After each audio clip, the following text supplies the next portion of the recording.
darse este tiempo para estar con nosotros y para compartir sus conocimientos con toda la audiencia que nos acompaña esta tarde. Muchas gracias a todos los presentes por el interés que han tenido en este evento, por haberse registrado, por estar aquí con nosotros, y espero que les sea de mucho provecho este evento que ha sido realizado, organizado y pues puesto a disposición de todas y todos ustedes con la única intención de poder compartir con ustedes un poquito de lo que muchos jóvenes profesionistas como el maestro Alejandro y otros que van a estarnos acompañando durante el día de hoy, mañana y viernes, han ido logrando, han ido avanzando en el trabajo interdisciplinario dentro del derecho y la aplicación de las ciencias forenses, como lo es la psicología, la criminología, la criminalística, el trabajo social, entre otros muchos que seguramente poco a poco iremos conociendo más y más. Esta tarde el maestro Alejandro García nos complace con su presencia en esta conferencia inaugural y me permito pues presentarles al maestro Alejandro García. Él es licenciado en Derecho, licenciado en Criminología, Criminalística y Ciencias Periciales. Cuenta con estudios de maestría en Sistema Penal Acusatorio y también con estudios de maestría en Psicología Clínica, Legal y Forense. Actualmente es candidato a doctor en Seguridad Pública y Ciencias Policiales. Cuenta con diferentes certificaciones como docente y capacitador de policías y peritos por la CETEC, en seguridad patrimonial y prevención de pérdidas, en competencia laboral para la preservación del lugar de los hechos en la investigación de un posible delito. Bienvenido, maestro Alejandro. Podríamos hablar muchísimo más de su vasta experiencia, sin embargo, le dejo esa tarea a usted esta tarde. Adelante y bienvenido. Muchas gracias, maestra. Primero que nada, quiero agradecerle la invitación a la maestra Jessica Saavedra por este foro, por esta invitación tan grata, por poder tener esta disposición de compartir conocimientos adquiridos durante la práctica profesional, y espero que sea de mucho provecho para todos los asistentes a este Congreso de Derecho Penal, Psicología y Ciencias Forenses. Me parece que en la actualidad el profesionista puro como tal ya no debe de existir. ¿Por qué ya no debe de existir? Porque estamos precisamente en una etapa donde muchos conocimientos confluyen en una misma actividad. Para entender esa actividad tenemos que comprender al menos ciertos elementos básicos de otras profesiones. Ya no se trata de tener más títulos profesionales, más bien se trata de adquirir más conocimientos para la aplicación práctica. Muchas gracias, maestra. Ya se visualizan las diapositivas. Y bueno, el día de hoy me toca inaugurar este congreso. Me gusta mucho la invitación, me gusta mucho la temática. He decidido poder compartir con ustedes un poco de la base teórica, de la experiencia práctica en relación a la comunidad de investigación y su interdependencia. Me voy a referir a la investigación de carácter penal. Dejemos un poquito los temas de investigación patrimonial, de investigación fiscal, de investigación civil, agrario, laboral, etcétera, etcétera, etcétera, y nos vamos a centrar al de los delitos, al mundo propio y estricto, vamos a llamarlo, del derecho penal. El derecho penal siempre se ha identificado como parte normativa, regulatoria de las conductas del ser humano. El derecho como tal nació en el momento en que algún ser humano dijo, esto es mío, a partir de que la propiedad, a partir de que lo que se cree que es de uno se defiende. A partir de ese momento histórico y casuístico del ser humano, nace el derecho. Y a partir de ello, el derecho penal tiene mayor énfasis porque, bueno, lo sabremos, ¿no? Los estudiosos del campo lo sabrán, también audiencia, apreciable audiencia, sabrán que el derecho penal tiene ciertas características muy distintas a otro tipo de derecho. Es punitivo, es retributivo, tiene la calidad de poder cargar de cierto reproche moral a la persona que cometió el acto delictivo. ¿Qué es esto? Que daña la propiedad, que daña los derechos, posesiones o el patrimonio del Estado y de los particulares. Para que esto se llegue a concatenar, para que esto se materialice en la actualidad, existe un sistema que, bueno, ya no hablaremos tanto de la parte histórica, que a partir del 18 de junio del 2016 y 18 con sus reformas, 2006-2018, empezó a haber reformas en materia del sistema penal acusatorio. Ya no lo podemos llamar nuevo, porque ya estamos un poco avanzados en el tiempo. El sistema penal acusatorio es esta amalgama procedimental en la que ministerios públicos, policías, peritos, analistas, el imputado, que bueno, ahora es el activo del delito, la víctima, el asesor jurídico, el facilitador, el juez de control, el juez de ejecución de sentencias, todo este aparato confluyen en el sistema penal acusatorio. La charla del día de hoy se va a basar en específico en la primera fase, que es la de investigación.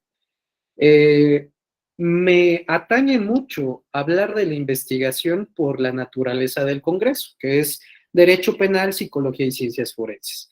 ¿Qué tiene que ver esta parte casuística de las ciencias forenses con el objetivo de encontrar, si no un culpable, sí la verdad de los hechos?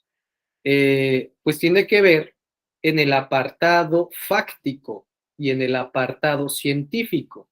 Lo veremos más adelante, pero todas estas profesiones de las ciencias forenses, tal cual la psicología, nos ayuda en el apartado científico para entender y comprender cuál es la psique y naturaleza de la cognición, el estado mental, las patologías que pudiera presentar o no, la forma de concebir al mundo, muchas dinámicas que la psicología aplica para poder entender a la persona, al activo del delito, al imputado, también pueden ser aplicadas a la víctima. Había una clasificación muy interesante ya muy antigua, en la que se hablaba inclusive de cierta culpa que tenía la víctima en relación al crimen. Es escuela muy antigua, pero sin embargo, el grado de participación que el Ministerio Público ve por parte del activo y del pasivo pudiera ser, tiene que ver mucho con la psicología clínica. Son campos muy específicos. Específicamente hablando, la ciencia es victimología, y ahí se estudia tal cual ciertos rasgos de personalidad. Y bueno, tras esta breve introducción, nos vamos a acoplar a nuestra temática del día de hoy, que es la comunidad de investigación y su interdependencia. ¿Pudiera dar la siguiente diapositiva, maestra? Muchas gracias. Bueno, la investigación en el sistema penal acusatorio. La investigación como tal está plasmada en el artículo 211 del Código Nacional de Procedimientos Penales. Para ser breves, en el Código Nacional de Procedimientos Penales se presenta 4 elementos, a saber, el de la investigación inicial, intermedia, la investigación inicial, la investigación complementaria, la fase intermedia y la fase de juicio. El artículo 211 nos presenta 4 elementos a conocer. Sin embargo, en la praxis también existe otro elemento que el Código Nacional como tal no lo ha tocado, que es la fase de ejecución de sentencias. Sería un 5º elemento. Eso se conoce de manera doctrinal. Para efectos de nuestro estudio del día de hoy, la temática que vamos a ver, vamos a hablar de la investigación. La investigación dentro de estos 5 elementos que hace un momento mencioné, lo repito, investigación inicial, investigación complementaria, fase intermedia, fase de juicio y fase de ejecución de sentencias. Únicamente vamos a tomar las dos primeras fases, la fase de investigación inicial y la fase de investigación complementaria. ¿Por qué solo estas fases? Por el tiempo, precisamente, y me parece que la participación crucial de las ciencias forenses se ve en estas dos primeras fases. La presencia de los peritos, analistas, ministerios públicos, policías de investigación en específico, se ve en la fase de investigación inicial y en la fase de investigación complementaria. También estamos hablando del objeto, el objeto de la investigación como tal. En el código nos hace mención en el artículo 213 del Código Nacional de Procedimientos Penales, nos dice que el objeto de la investigación como tal es reunir los indicios para el esclarecimiento de los hechos. Ojo, antiguamente se decía, para que el injusto no quede impune, para que haya castigo al culpable, para que haya reparación del daño. Eso es teoría del delito. Es parte del sustento doctrinal que le da la estructura al sistema penal acusatorio. Pero en el 213 está muy clara la letra que plasma el legislador, en el entendido que nos hace ver que el Ministerio Público es quien debe reunir los indicios para el esclarecimiento de los hechos y, en su caso, los datos de prueba que sustenten el ejercicio de la acción penal, la acusación contra el imputado y la reparación del daño. Luego, entonces, de toda esta base teórica que tenemos desde la creación del derecho penal, se puede concluir que los objetivos de la investigación penal, que es la del Ministerio Público, estatal o federal, es reunir elementos para el esclarecimiento de los hechos. Los datos para el ejercicio de la acción penal, que no es otra cosa que imputar, indiciar, se decía indiciado porque era señalado con el índice, es decir, saber qué pasó, saber quién fue y la reparación del daño. Son 3 los objetivos de nuestra investigación actual. Nótese la importancia de las futuras tesis que haya de grado, licenciatura, maestría, doctorado, en el sentido que la víctima como tal está inmersa en la reparación del daño, pero no más allá. Estamos hablando aún de un derecho penal retributivo, es decir, me la haces, me la pagas. No estamos hablando de una amalgama integral como tal. Son materias de evolución del derecho penal mexicano que estoy seguro que se van a tener que ir mejorando con el tiempo.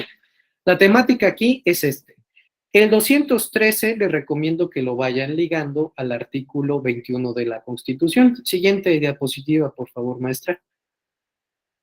El artículo 21 de la Constitución, se los menciono brevemente porque todos los días trabajo con él, es que la investigación de los delitos corresponde al Ministerio Público y a las policías.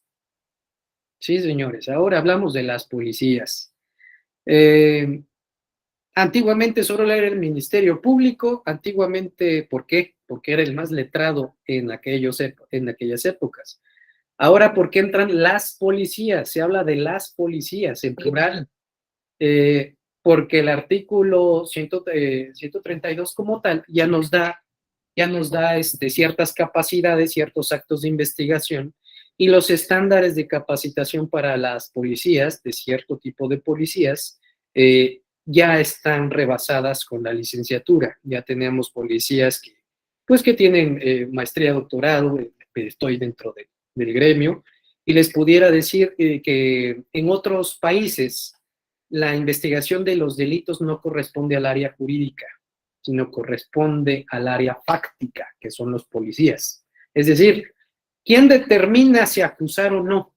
¿Quién determina si hay elementos para imputar, para señalar, para indiciar a una persona, al activo, al presunto? Pues es la policía. ¿En qué sentido? Pues porque conoce de los hechos. Y cuando de los hechos se desprenda que no es delito, ¿por qué? Pues porque no existe, es otra conducta, acta administrativa, es cuasi delito, le dice la literatura. Porque lo que está causando el señor tiene permiso de quien lo puede otorgar, o sea, no es un delito. Que se diga, secuestró a mi hija, un ejemplo práctico, ¿eh? Bueno, ¿y quién secuestró a su hija, señora? No, pues mi esposo. A ver, pues vamos a ver de qué se trata, ¿no? Y vamos a entender que la guardia y custodia era del señor y no de la señora. El ejemplo no lo quiero enmarañar con leyes en materia familiar, civil, penal, no lo quiero enmarañar. El ejemplo de lo que quiero extraer son los hechos. El que conoce de los hechos es la denuncia, es la policía de investigación propiamente. En muchos países es la policía de investigación quien determina si los hechos ameritan una acusación formal por parte de la fiscalía. Y cuando no lo ven procedente, lo desechan. Me gustaría comunicarles que eso es hacia lo que aspira nuestro sistema. No será en 20 y no será en 50 años. Falta mucho para nuestra maduración penal, pero vamos poco a poco. En esta amalgama para entender nuestro avance histórico de la comunidad de investigación, hay que mencionar a la trilogía de investigación. ¿Qué es la trilogía de investigación? Basados en el 21 constitucional, donde nos hace mención que la investigación de los delitos estará a cargo del Ministerio Público y las policías. Bueno, en la literatura se menciona la trilogía de investigación como el Ministerio Público, dígase estatal o federal. Los auxiliares técnicos, lo menciona el Código Nacional de Procedimientos Penales. Como tal, no menciona peritos, los engloba como auxiliares técnicos. Y la base de toda esta trilogía es la policía. ¿Por qué? Porque no puede haber materia de delito sin que haya hechos. En un principio del derecho era, dame los hechos y te daré el derecho, ¿no? Precisamente tiene que haber antes una conducta desplegada para que el Ministerio Público la califique. Y tiene que haber hechos, tiene que haber elementos fácticos para que los peritos tengan materia de estudio. ¿Cómo qué? Una carta, grafoscopía. Huellas que trataron de abrir una manija, dactiloscopía. Una llamada de extorsión y grabaron la voz, el dictamen en fonética o en voz también pudiera ser. Muchísimas variables, un choque entre vehículos, hechos de tránsito. Se incendia una casa, incendios y explosiones. Son los distintos dictámenes periciales, pero sin embargo, tanto el Ministerio Público como los auxiliares técnicos o peritos, que también ahí entra la psicología, necesitan previamente de los hechos, ¿sí? Y en específico, cuando nos refiramos en este futuro a la policía, hablamos de la policía de investigación, porque hay distintos tipos de policías. Les recomiendo se lean la Ley General del Sistema Nacional de Seguridad Pública. Ahí se nos hace mención de los perfiles y de los tipos de policías, que son los de prevención, reacción e investigación. En este caso estamos hablando del de investigación. Siguiente diapositiva, por favor, maestra. Muy bien. Y bueno, ya estamos llegando hasta la evolución. Lo que les presenté ahorita de la trilogía de investigación ya ha cambiado. Hasta hoy, en nuestros días, hay un autor español, me gusta mucho, un jurista, Binder, nos habla de la comunidad de investigación. La comunidad de investigación es de los tres que les hice mención hace un momento, más el analista de información.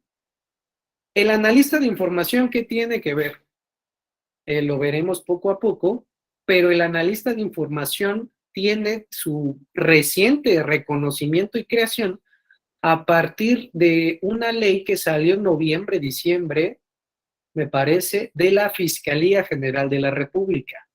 En la Ley General de la Fiscalía General de la República habla de los auxiliares del Ministerio Público. Y en el reglamento interno de la ley de la Fiscalía General de la República habla de los analistas. ¿Qué les quiero dar a entender? Esto no tiene ni 2 años de creación. Y Binder, un jurista español, ya hablaba de la comunidad de investigación desde hace tiempo. Bueno, nos llevan muchos años de evolución jurídica en otros lados. El tema, adelante maestra, por favor, con esta comunidad de investigación, que ya no trilogía de investigación, se fundamenta en la necesidad de documentar tanto los hechos, el derecho y los elementos científicos en 2 variantes, que tiene que ver con el estudio previo de los delitos y la manera de poder explicar al juez de control qué es lo que sucedió.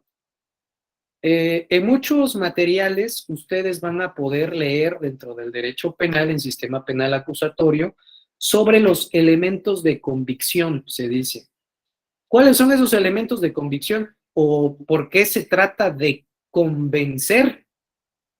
Los elementos de convicción se desahogan en la audiencia de control de detención hacia el juez de control. Luego entonces, ¿a quién se trata de convencer de una pretensión? ¿Del Ministerio Público o de la defensa? ¿A quién? Al juez. Por eso se llaman elementos de convicción. Y la comunidad de investigación ahora, que son Ministerio Público, Policía de Investigación, perito o auxiliar técnico y el analista de información, van a tratar de sistematizar la información para poderla presentar como elemento de convicción al juez de control. Dentro de estos 2 elementos estructurales se encuentra la teoría del caso y la teoría del delito. Aquí es una cita de un libro, importante libro, les estoy haciendo la cita en la parte inferior.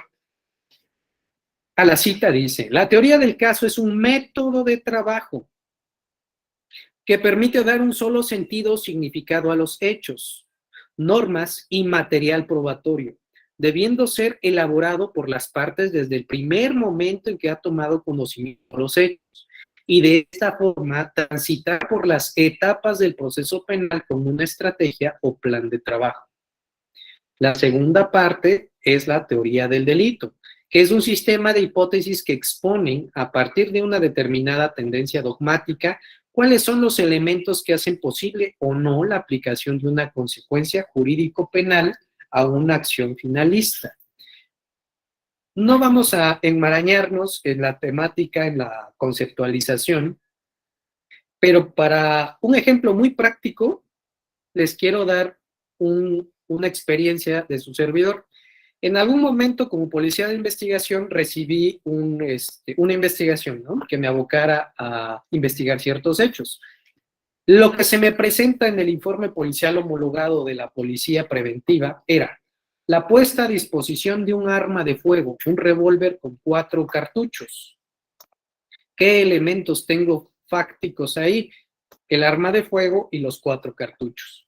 En la narrativa de los policías preventivos me hacían mención, nosotros íbamos circulando en vía pública y vimos que a la distancia brilló algo. Nos acercamos y encontramos un arma de fuego con 4 cartuchos. En el apartado, en el entendido, en la teoría que ellos están exponiendo, se trata de un hallazgo. ¿Qué es esto? Que sin que hubiera denunciante, sin que un particular me proporcionara el arma, sino que dentro de las funciones del policía encontró el arma con 4 cartuchos. Y bueno, durante las entrevistas que son propias del policía de investigación me dicen, ¿sabe qué? La verdad es que no pasó eso. Digo, a ver, momento, ¿qué pasó aquí? Pues resulta que una señora nos habló a la central, aquí de la policía municipal, nos acercamos y la señora nos abrió la puerta y nos dijo, es que mi marido está muy borracho y lo único que quiero es que se lleven el arma porque ya la sacó. La señora le dio el arma a los policías, los cartuchos como tal, y cerró la puerta. O entonces aquí ya cambió mucho la manera en que ellos están plasmando el informe. ¿Qué les quiero dar a entender? La teoría del caso sirve para darle forma a los hechos. Y qué distinto es que el policía se haya encontrado el arma de fuego durante sus actividades a que una persona se los haya proporcionado. No quisiera avanzar más en el caso sin decirles que hipotéticamente hablando, podemos estar ante un fenómeno de una tentativa de homicidio. Y bueno, por cuestiones de género pudiéramos hablar de una tentativa de feminicidio. Notemos la importancia de darle nombre a los hechos. Que aunque el policía me diga, se encontró el arma así y así y así, ah, bueno, es una puesta a disposición de un objeto asegurado sin una persona detenida. Hipótesis 1. Hipótesis 2, los policías dicen, vamos, como se dice en calle vulgarmente, vamos a darle derecho. ¿Qué es esto? Vamos a poner esta arma de fuego con los indicios con la Fiscalía Estatal y hacer mención que en tal lugar posiblemente hay una tentativa de homicidio o feminicidio. Se le manda a comparecer a la señora. Hipótesis 2. Estamos previniendo unos hechos lamentables. Hipótesis 3. Señora, me está proporcionando usted el arma de fuego y los cartuchos. Le voy a hacer una entrevista para que me diga en qué condiciones está usted entregándome el arma de fuego. Y la señora en su entrevista puede relatar que lo desarmé porque me sacó el cañón, etcétera, y esa misma entrevista puede fungir como denuncia. Es una noticia criminal para un ministerio público. Fíjense, y ahí vamos 3 hipótesis que se le pueden dar de un mismo hecho, y pudiéramos idearnos otras, pero de un mismo hecho nosotros podemos darle la forma y llamarlo, no como los hechos son, sino como lo pudiéramos presentar, que lo ideal sería presentarlo y llamarlo como es, pero conocer la realidad no muchas veces es fácil. Luego entonces tenemos la teoría del caso. La teoría del caso de estas 3 hipótesis prácticas que les he dado se puede manejar, vamos a llamarlo de manera práctica, a conveniencia de quién, del Ministerio Público, de la víctima, de los policías. En este caso, que ellos están presentando el arma de fuego con los cartuchos, es a conveniencia de la policía. ¿Por qué? Porque ya acabaron su trabajo. Pero realmente tenía un trasfondo social, fáctico, que quien lea la denuncia como tal lo va a desconocer completamente. Siguiente diapositiva, por favor, maestra. Esa es la importancia entonces entre la teoría del caso y la teoría del delito. Aquí ya están desmenuzados el elemento fáctico, el elemento jurídico y el elemento científico. Esta es la comunidad de investigación. El elemento fáctico, hablamos de facción de los hechos, es la policía de investigación. Les repito, no podemos hablar de toda la policía, porque finalmente quien allega de los hechos al Ministerio Público, quien es el que le da forma, es el policía de investigación. El elemento fáctico te lo da la policía de investigación. El analista de información, en esta ocasión, le estoy haciendo mención, que es precisamente el que allega información. ¿Qué tipo de información? El de fuentes abiertas y fuentes cerradas, ya lo veremos en su momento. Está el Ministerio Público, el que le da forma y nombre a los hechos. Hace algunos años se pudiera hablar de homicidio calificado y ya era agravante. Podemos hablar ahora de delitos por razón de género, que no es especificar la sexualidad en el pasivo del delito. Podemos hablar de feminicidio. Podemos hablar de tentativa de feminicidio. Todo ese engranaje jurídico lo da el Ministerio Público. ¿Y de qué depende? Pues de la teoría del delito y depende de los elementos del tipo penal que vea el Ministerio Público y que así los acredite. Porque no es nada más decir, es esto. No, hay que acreditar. Por ejemplo, Para poder acreditar el feminicidio, un elemento típico del delito como tal es que sea por razón de género. Es lo difícil del tipo penal. No es solamente tener la irresponsabilidad social de decir fue feminicidio. Hay que ver ese elemento, cómo comprobarlo. Y en muchas ocasiones la psicología nos puede dar muestras de ello. Si había maltrato no nada más físico, sino psicológico. Previo, obviamente.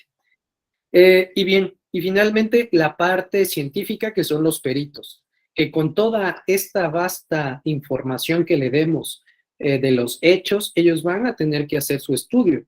Una pericial muy llamativa, que pues, todavía no está en boga, pero que puede servir mucho en los casos de investigación de suicidio, también es la autopsia psicológica, que es recrear los elementos cognitivos conductuales de la persona, la personalidad del sujeto pasivo, el presunto suicida, y saber si tenía los elementos suficientes psicológicos para poder cometer el suicidio, o si no estamos ante un hecho homicida, ¿no? Son parte de la amalgama pericial que se pueden abordar en una investigación en concreto. Siguiente diapositiva, por favor, maestra. Bien. En la teoría fáctica, aquí los vamos a desmenuzar como tal. La teoría fáctica se basa en la policía de investigación y tenemos actos de investigación con control judicial. Los que requieren control judicial son todos aquellos actos que de alguna manera pueden lastimar, pueden lesionar la esfera de derechos que tenga la persona que se está investigando. Por ejemplo, ¿cuál es una técnica muy invasiva? Es la técnica de cateo. ¿Qué es esto? Entramos, ¿qué derecho podemos lesionar ahí? La propiedad, por supuesto. Podemos lesionar la libertad, por supuesto. La intimidad de los sujetos para que la policía entre a su domicilio, sí. En la técnica especial del cateo se erosiona de alguna manera este tipo de derechos.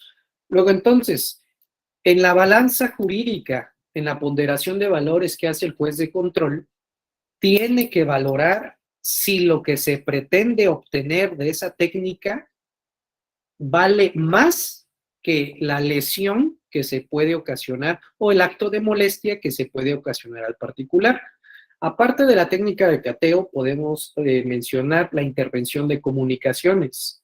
Podemos hacer mención de la obtención de fluidos corporales, ojo, sin consentimiento de la persona, del que ostente los fluidos, digamos.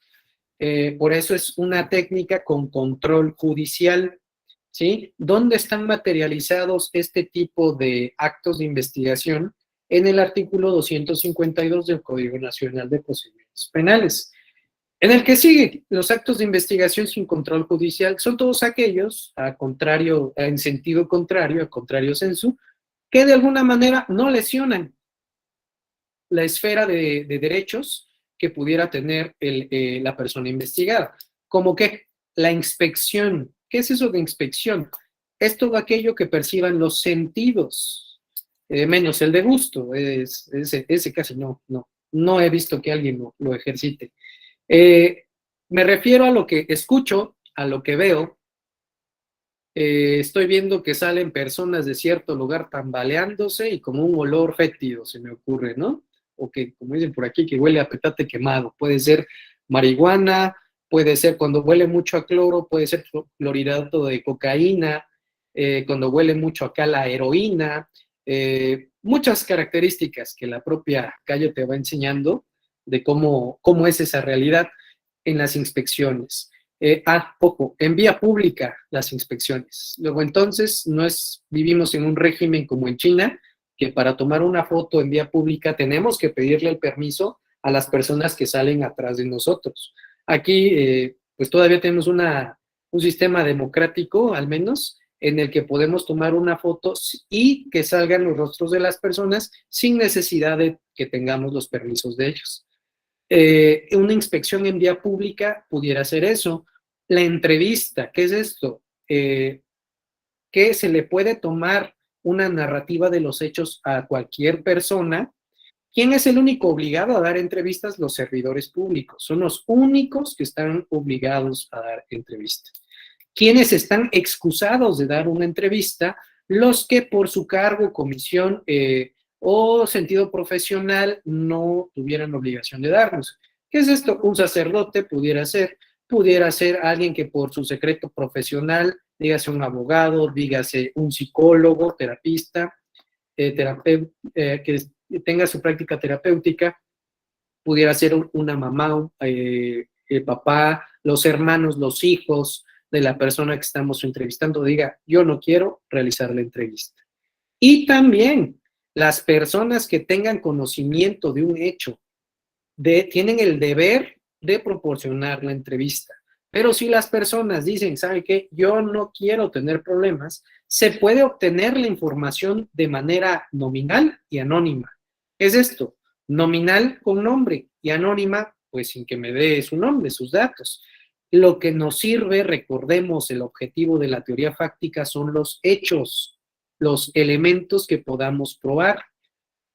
Que no podamos garantizar de quién salió es otro tema, pero ciertamente va a haber un registro de esto. Para eso les recomiendo, si están tomando apuntes, el artículo 217, en el que se nos hace mención que todas las autoridades durante la investigación deberán de dejar registro, el cual deberá de ser completo, íntegro y exacto. Es una de las cualidades que debe tener policía, ministerio público, perito y analista de información. Hablamos ya de la comunidad de investigación. Y las técnicas de investigación. ¿Cuáles son las técnicas? Las que no están reconocidas por la ley como tal, pero que no atentan a la libertad de los sujetos, a los derechos fundamentales, y que la policía ejercita, como que los seguimientos. Bueno, si alguna vez se han dado cuenta que alguien nos sigue en la calle, pues es un mal investigador quien nos sigue, porque ese es un seguimiento, para saber dónde van, cuál es su hábito, su modus vivendi, su modus operandi. ¿Es legal eso? Pues hasta que ustedes no se den cuenta, sí lo es. ¿Qué otra cuestión? Las vigilancias fijas y móviles. ¿Cuáles son las vigilancias? Pues eso, precisamente, vigilar a una persona fija desde un punto fijo y observarlo, y móvil es seguirlo en motocicleta, en patines, en lo que se les ocurra. El tema aquí es, si hablamos de legalidad como tal, ¿son legales como tal? Sí, son legales. ¿Por qué? Porque no están prohibidos tampoco. ¿Están reconocidos por el Código Nacional? No están reconocidos. Hay otros que se llaman coberturas. ¿Qué es una cobertura? Es cuando un investigador, dígase de inteligencia, dígase policía, preventiva, prospectiva, reactiva, se viste, se caracteriza, se pone tatuajes, se pone chanclas guaraches, shorts, camisetas, se pone un chaleco del INE y demás, y va al domicilio a obtener información. ¿Para qué? Una orden de aprehensión, una orden de presentación, distintos objetivos. ¿Es legal como tal?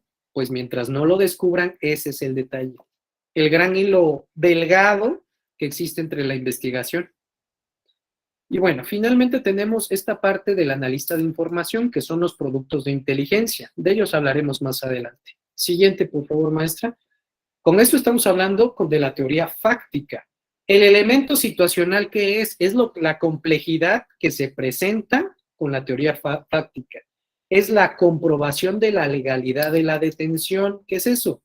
Que muchas veces lo que dicen los policías que fue, no fue. Que no te detuvimos en la calle M, esquina con R.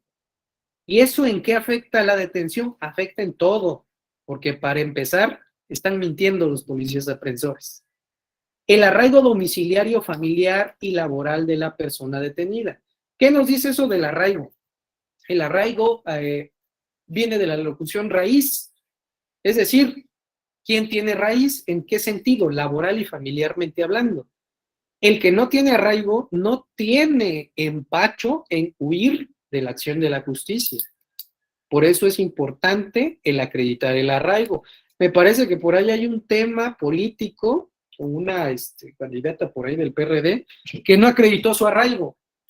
Luego, entonces, no podemos tener la certeza que la señora no huya del país porque tiene los medios para hacerlo. Necesitamos de sus 4 casas que presentó la señora, pues mínimo en alguna ha de dormir. Y los investigadores dicen, pues ¿sabe qué? Pues duerme en distintas camas distintos días a la semana. Y tendrá arraigo, pues como tal no lo tiene. Y por eso sigue en prisión la señora. Por ahí los sabidos sabrán de qué personaje político hablo. Siguiente, tenemos la identidad del detenido, así como su modo de vida. ¿Qué es esto? Que se cambien el nombre, que no sepamos a qué se dedique. Y aunque se cambie el nombre, tenemos que investigar ese nombre, aunque sea erróneo. ¿Y a qué se dedica? Verificación de los antecedentes y registros del imputado. Para eso nos sirve la información.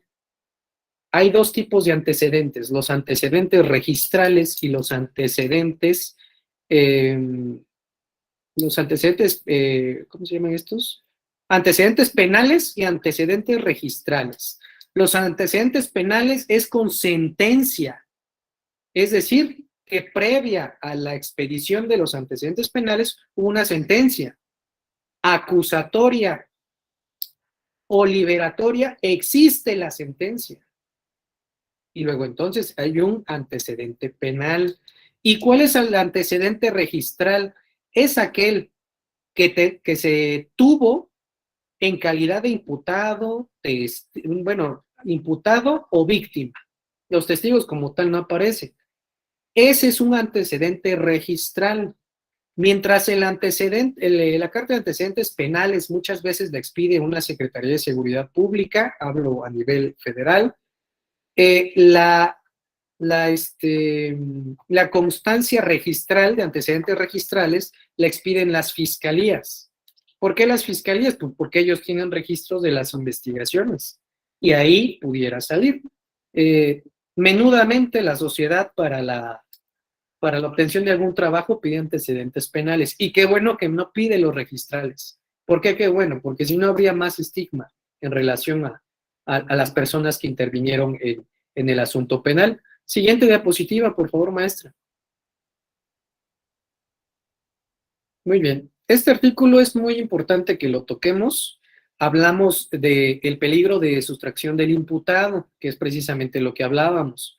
Para decidir si está garantizada o no la comparecencia del imputado del proceso, el juez de control tomará en cuenta especialmente las siguientes circunstancias.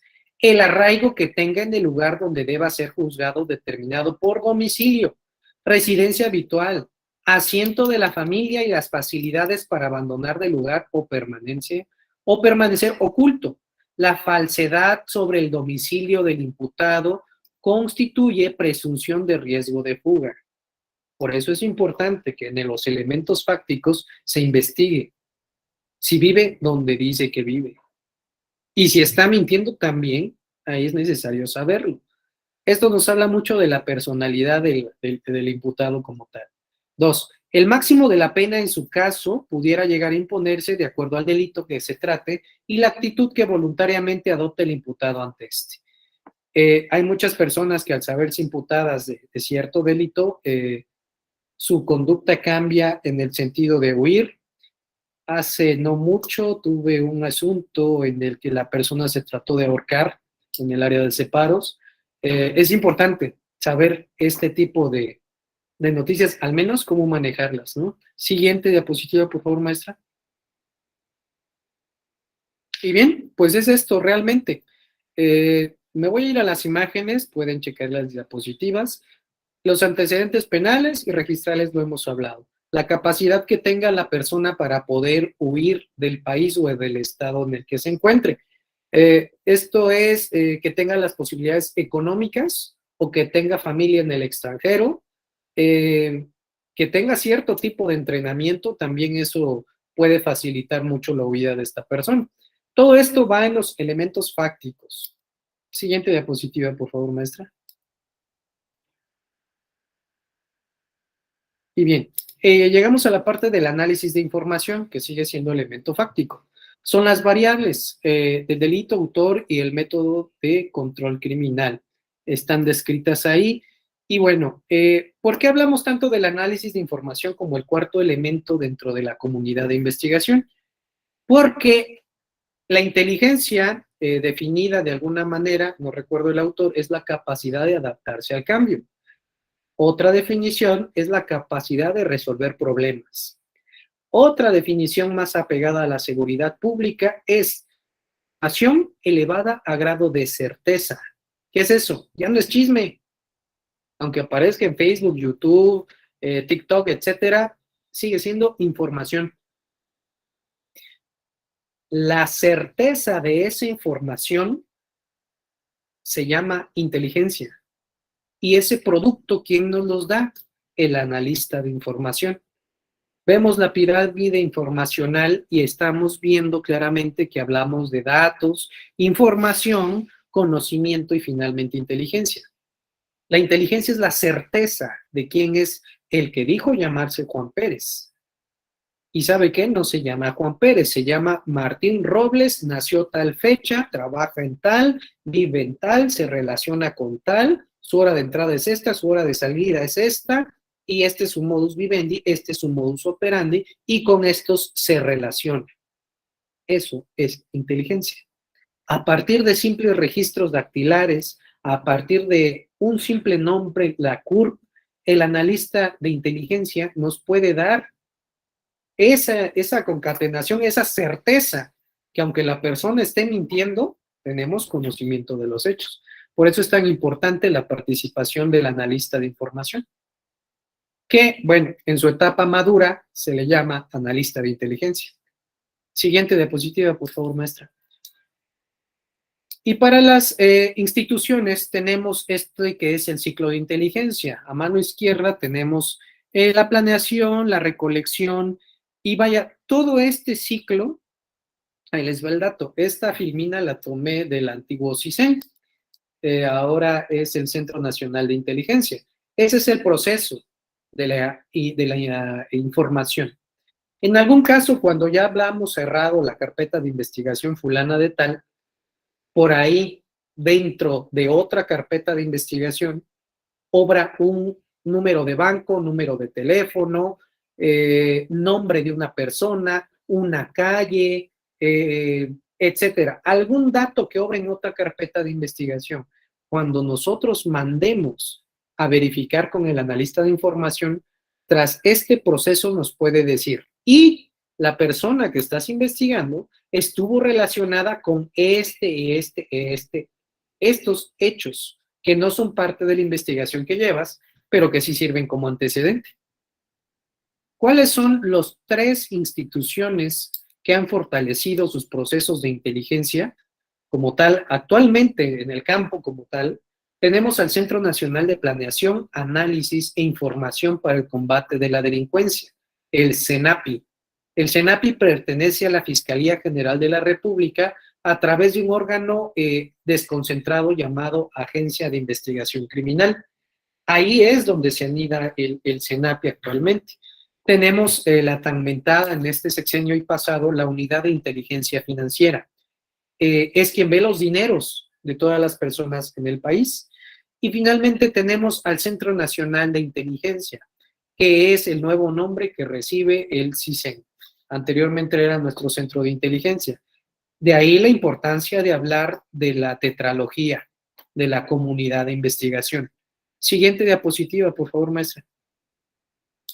Y bueno, finalmente estamos al punto de hablar de la teoría científica.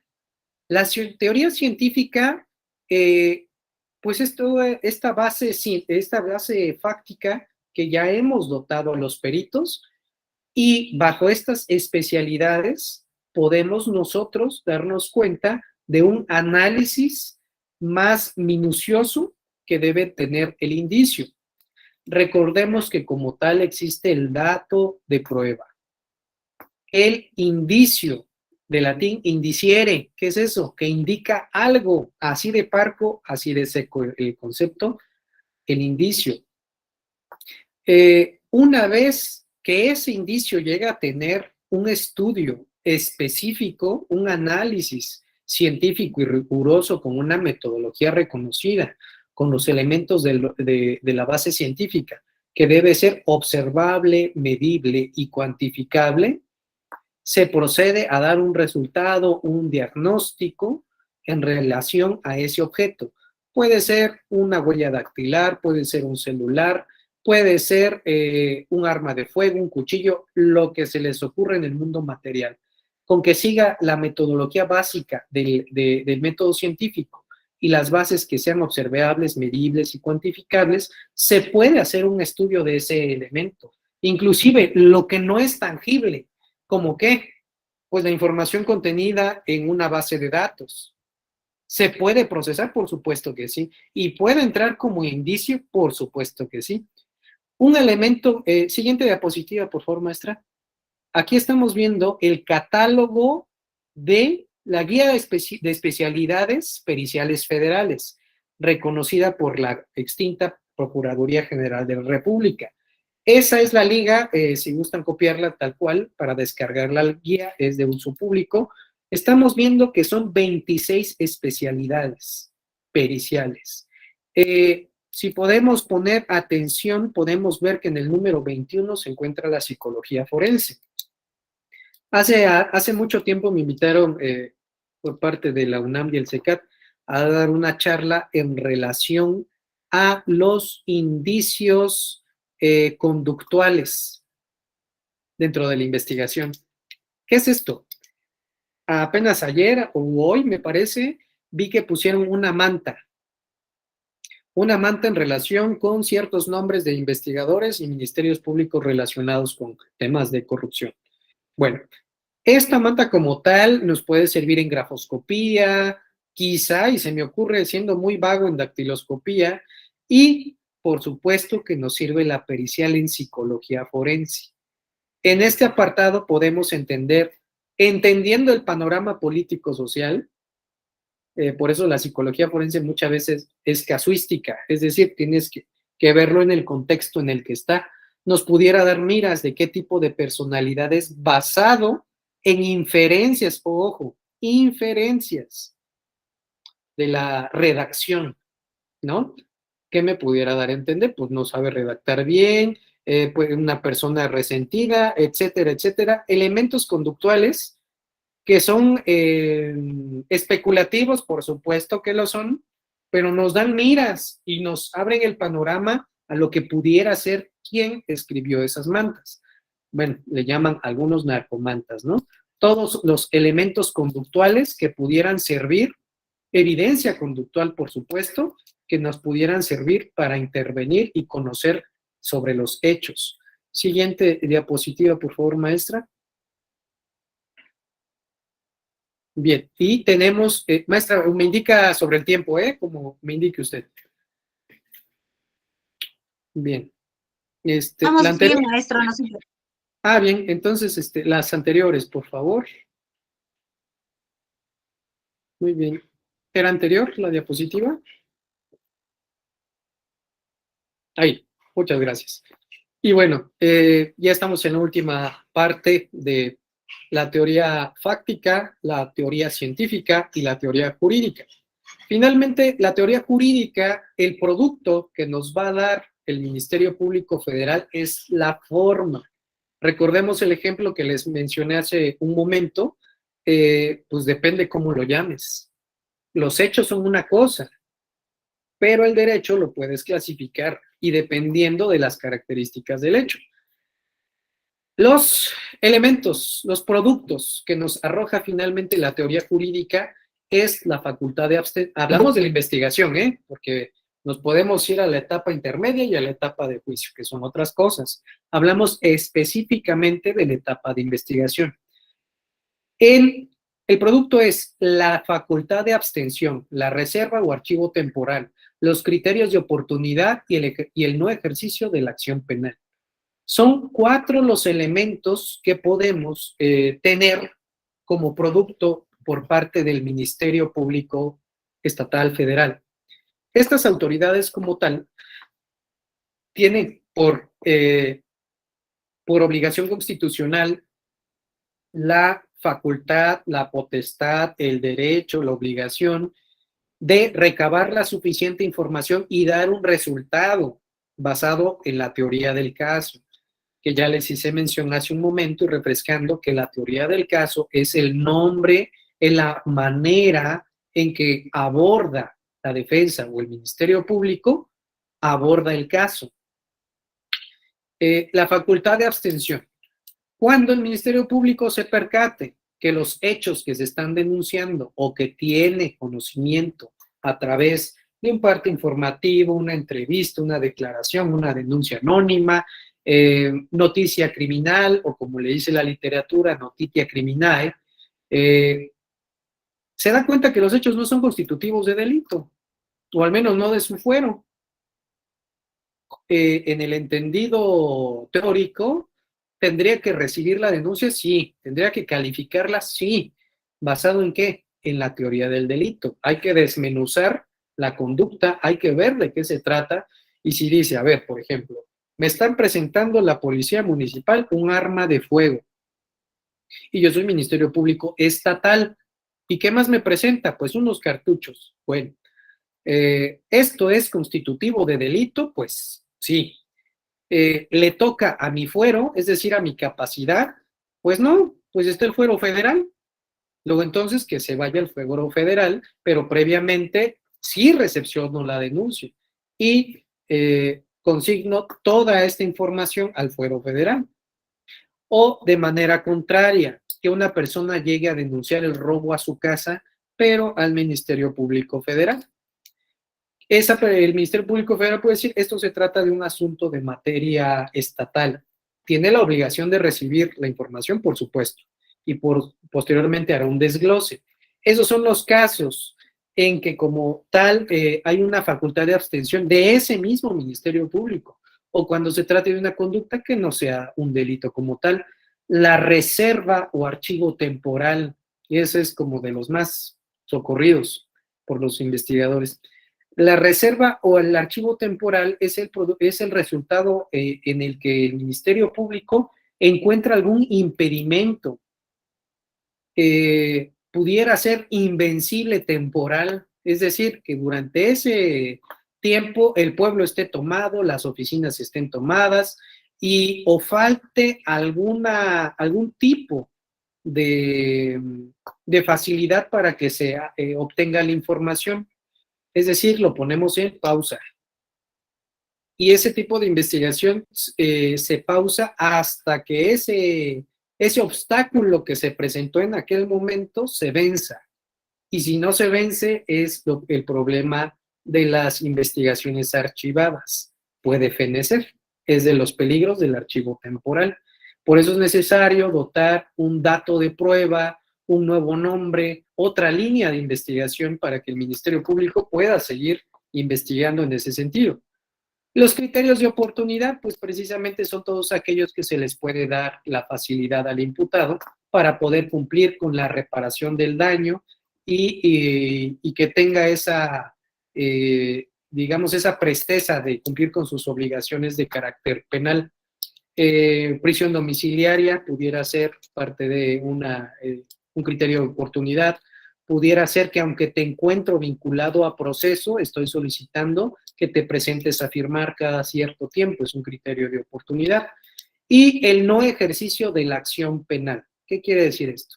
Que cuando en un inicio reviste una acción, reviste la idea de un delito, durante el desarrollo de los hechos, de la investigación, nos damos cuenta que los hechos no fueron como nos narraron. ¿Puede haber responsabilidad para los aprensores? Sí. ¿Puede tratarse de unos hechos que no estén finalmente, ejemplo práctico, que una persona realice unos disparos de arma de fuego? Bueno, el hecho está constituido, 25 personas declaran que sí, escucharon disparos de arma de fuego. La policía presenta a Juana Robles y Juana Robles refiere que no conoce las armas, no hizo los disparos, etcétera. Pero todos pueden suponer que fue Juana Robles por donde se escuchó el disparo. Y ya estando la señora en el área de separos, pese a que se pueda configurar una flagrancia de que 2, 3 personas señalan a Juana Robles de que disparó el arma de fuego, el Ministerio Público durante sus 48 horas, que es la investigación, se percata que en efecto hubo disparos de arma de fuego. 1, 2, que no fue Juana Robles. ¿Por qué? Porque tras el barrido de gases que se hizo en materia de balística, no se desprendieron elementos de plomo, bario o antimonio, que son propios de la deflagración de un disparo de arma de fuego. Pese a la señalización de 3, 4 personas que dicen que por donde estaba Juana Robles se escucharon las detonaciones, pues no hay suficientes elementos para presumir que fue Juana Robles. La investigación sigue, pero la imputación hacia Juana Robles acaba. Se puede hablar de un no ejercicio de la acción penal. Esos son los ejemplos. Siguiente diapositiva, por favor, maestra. Y bueno, ¿dónde confluye la comunidad de investigación? La comunidad de investigación, de manera práctica y sólida, ya no únicamente existe en el papel, en la teoría, existe en una reunión llamada sala de mando ministerial. Aquí yo le agregué y sinergia de investigación, pero propiamente se llama sala de mando ministerial. En la sala de mando ministerial se expone la teoría del caso del Ministerio Público, es decir, él puede dar líneas de investigación. Es el momento de especular. ¿Qué es eso?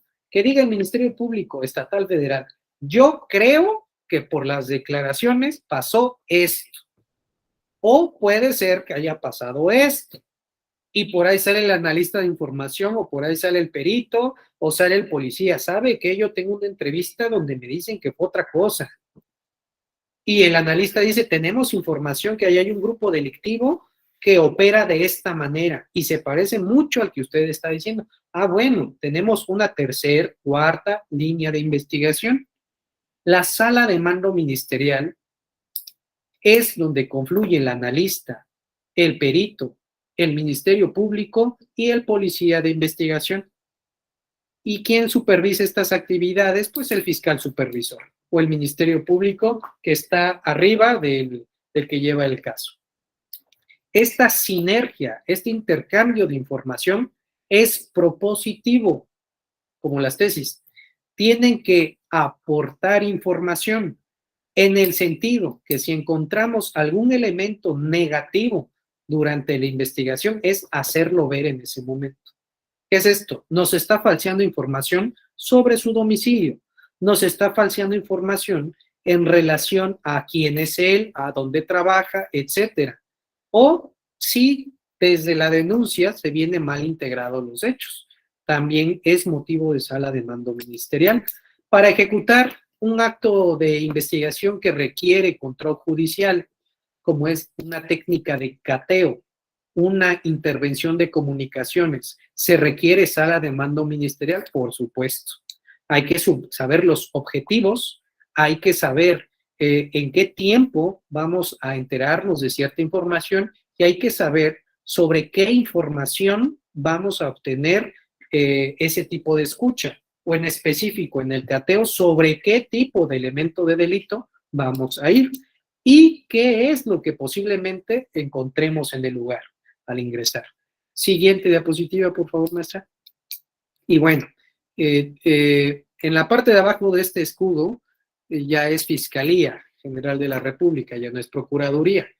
Aquí confluye. Esta es la institución federal, la única actualmente de carácter civil, que se tiene sinergia en relación a 3 de los 4 elementos de la comunidad de investigación. ¿Quiénes?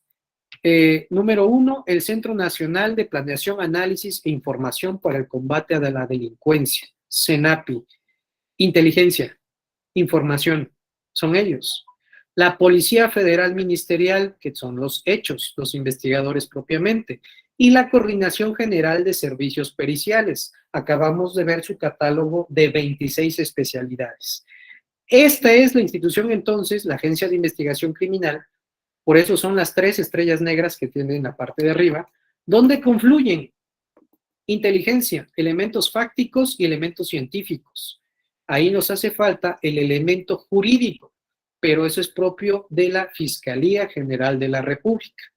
A mano derecha están viendo unas ciertas coordinaciones que son nuevas. Son áreas administrativas de la Agencia de Investigación Criminal. Pero bueno, por eso puse la filmina para que sepamos que la comunidad de investigación como tal existe. ¿Hay productos de la comunidad de investigación? Por supuesto que los hay. ¿Cuáles son? Las carpetas de investigación. Siguiente diapositiva, por favor, maestra. Bueno, dentro de las conclusiones. Para la comunidad de investigación se espera que haya una especialización del Ministerio Público. ¿Qué es esto? En los delitos. Que cada Ministerio Público tenga una especialización en lo relacionado, así como hay delitos fiscales que se aboque a ellos. Cuando tenga la integración del analista de información como parte, en esta parte que les hago mención mucho, que las leyes orgánicas de las fiscalías estatales deben de adoptar ahora la figura del analista de información. En una etapa muy madura, hablemos de analistas de inteligencia. Son estructuras que van a ir cambiando con el tiempo.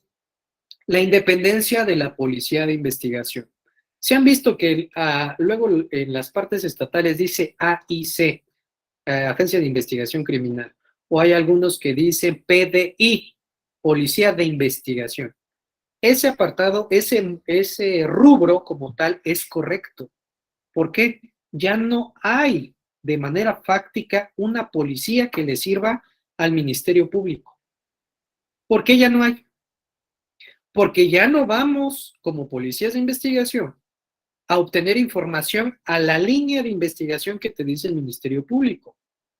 Ahora, la policía de investigación, o la que en los estados se refiere como PDI, está enfocada a obtener información de los hechos. ¿Para quién? Para la institución. Es decir, no hay obligación jurídica para que necesariamente tengamos que ir con la teoría del caso del Ministerio Público. ¿Podemos ir en contra de la teoría del caso del Ministerio Público? Por supuesto que sí. ¿Por qué? Porque nosotros no podemos cambiar los hechos, porque los hechos son como son, no como nos gustaría que fueran. Y si el tipo penal no se ajusta con los hechos iniciales, pues hay que cambiar el tipo penal. Son formas de sinergia entre estas figuras. Intercambio de información para generar productos de inteligencia entre instituciones de seguridad pública como de procuración de justicia. Hay 2 tipos de investigación, que es la prospectiva y la reactiva.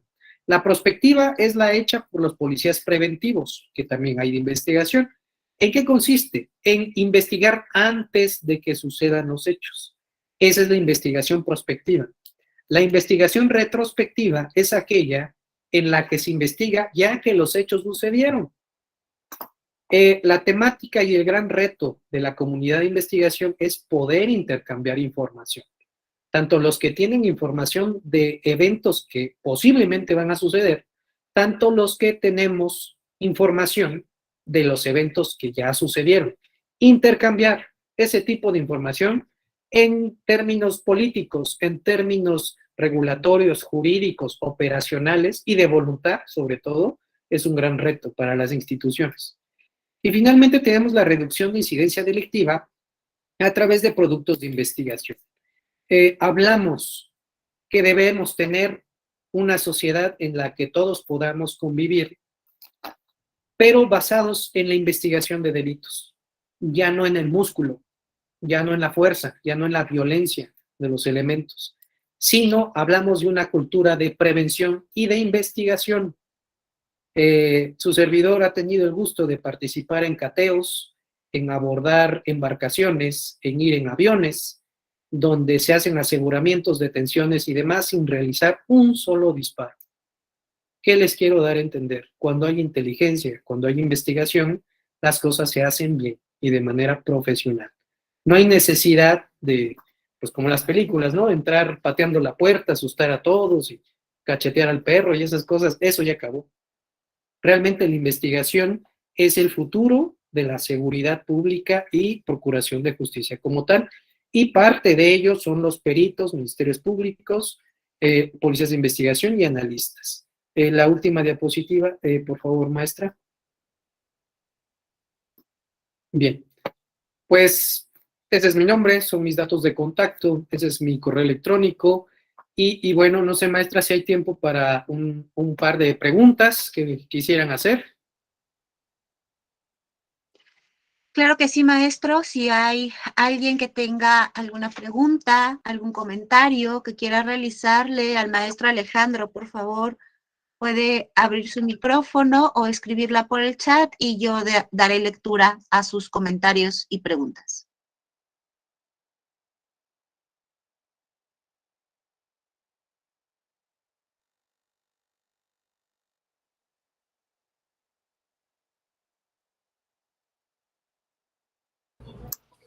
Buenas tardes.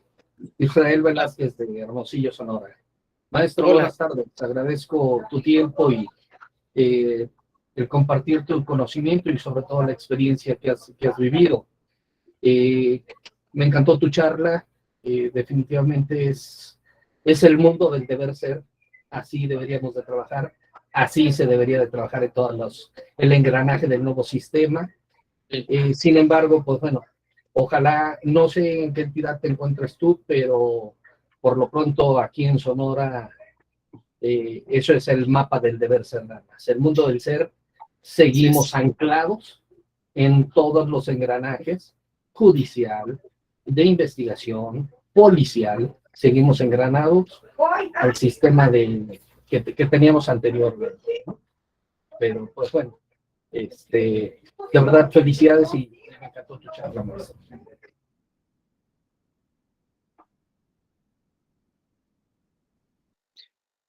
Pues te agradezco, Isra, por ahí se interrumpió. Sí, perdón, pero sí, sí, adelante, adelante. nada más era en ese sentido el agradecimiento a que hayas compartido tu conocimiento y sobre todo, pues bueno, ojalá esperemos que en algún momento nuestro país pueda llegar a estar funcionando bajo esa línea. Sí, sí, claro. Claro, Isra, mira, tu servidor se encuentra trabajando en la unidad de Oaxaca de Juárez. Soy agente de investigación, soy policía federal ministerial desde hace algunos años. Aparte de operar el sistema, he capacitado a ministerios públicos, policías peritos desde hace muchos años. Y la grata experiencia que tengo es que no todos los casos son como deberían ser, pero de los pocos a los que le he podido servir a mi sociedad, a la sociedad, me he llevado gratas satisfacciones. Y créeme que por esos honrosos, muy honrosos casos, pues todavía ando por acá, ¿no? Realmente el ánimo del trabajo, el ánimo de hacer bien las cosas, pues no queda de uno. Enfrentamos otro tipo de realidades que muchas veces no se quieren ver de manera doctrinal, pero es necesario abordarlas. Y para eso son estos foros, estos congresos, estas pláticas, para que tengamos este intercambio entre lo que debería ser y lo que es. Muchas gracias, Isra, por tu participación. Gracias a ti, maestro, y felicidades nuevamente.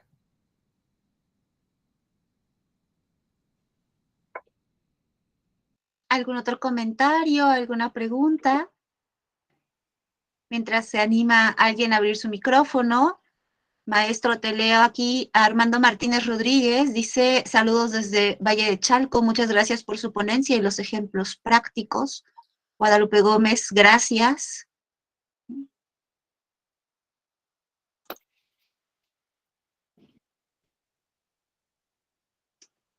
¿Algo más que quieran compartir o que quieran preguntarle al maestro? Bien, ya que no se animan, de nueva cuenta tu servidor, maestro. Isra, adelante.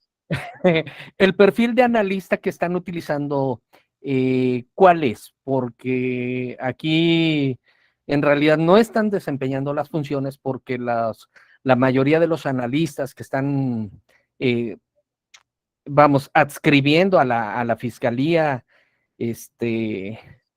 pues son entre abogados, entre sociólogos, o sea, es una capirotada, valga la expresión, y pues considero que algunos, pues nada más dicen, oye, esto no hay resultado, o sea, realmente no se está haciendo el desempeño de la figura del analista, no sé si haya un perfil específico, y pues bueno, y sobre todo me imagino que a lo mejor el acceso al intercambio de información, ¿no? Sí, por supuesto. Porque eso creo yo que es fundamental. No sé si Plataforma México, si todavía esté funcionando, no sé si todo esto, o sea, cómo Mira, Isra, de lo que te puedo compartir es que en la actualidad sí hay un perfil enfocado al analista de información. Ojo, durante la sesión hablé del analista de información y hablé que en su parte perfectible hablamos del analista de inteligencia, que hablamos de otro tipo de contacto, ¿no? Dentro del mundo de la inteligencia hay ciertos nudos, es decir, hasta aquí te permito que conozcas, ¿sí? Los niveles de acceso a la información. Y en determinado nudo, vamos a llamarlo, empieza la inteligencia. ¿Para quiénes está dirigido el grado máximo, digamos? Pues para una comunidad muy cerrada, para aquellos que toman decisiones.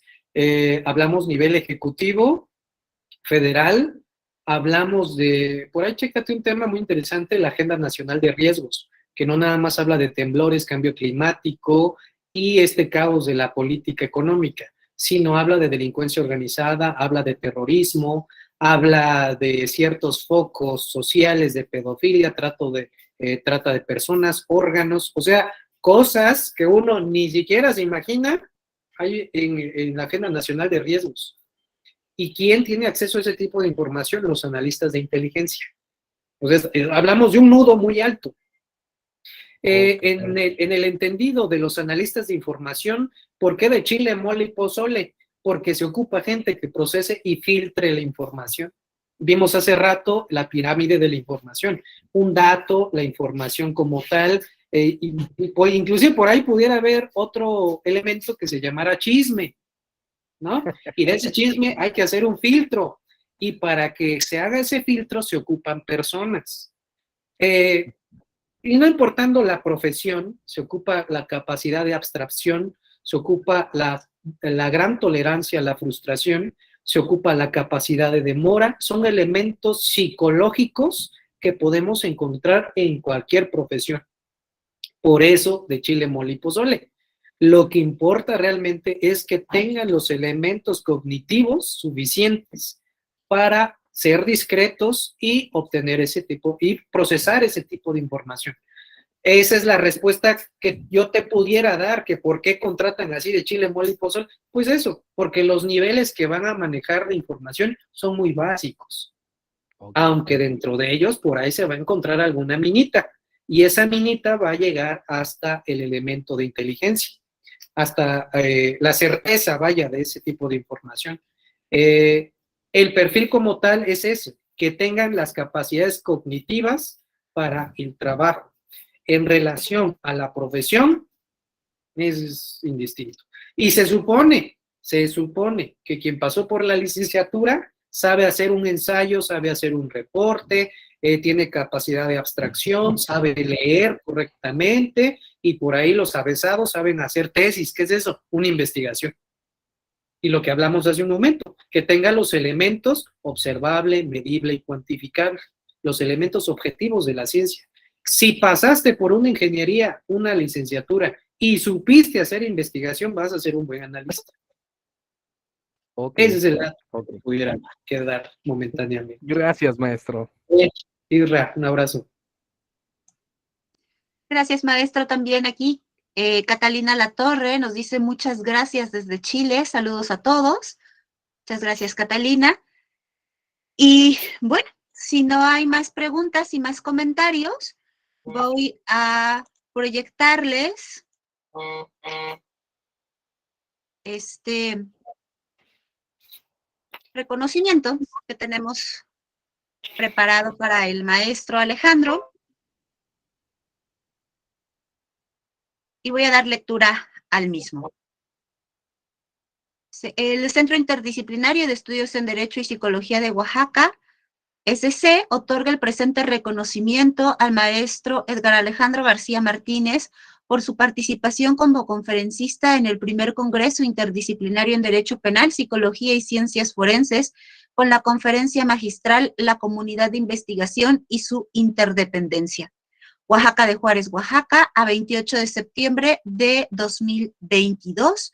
Firma una servidora, maestra Claudia Jessica Cervantes Cruz, directora de este centro interdisciplinario.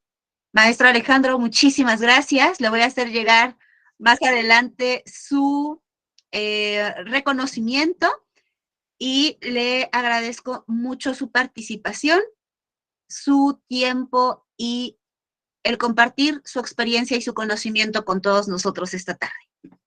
Muchas gracias, compañeros. Sigamos creciendo en el conocimiento. Mucho éxito. Gracias a todos. Gracias maestro.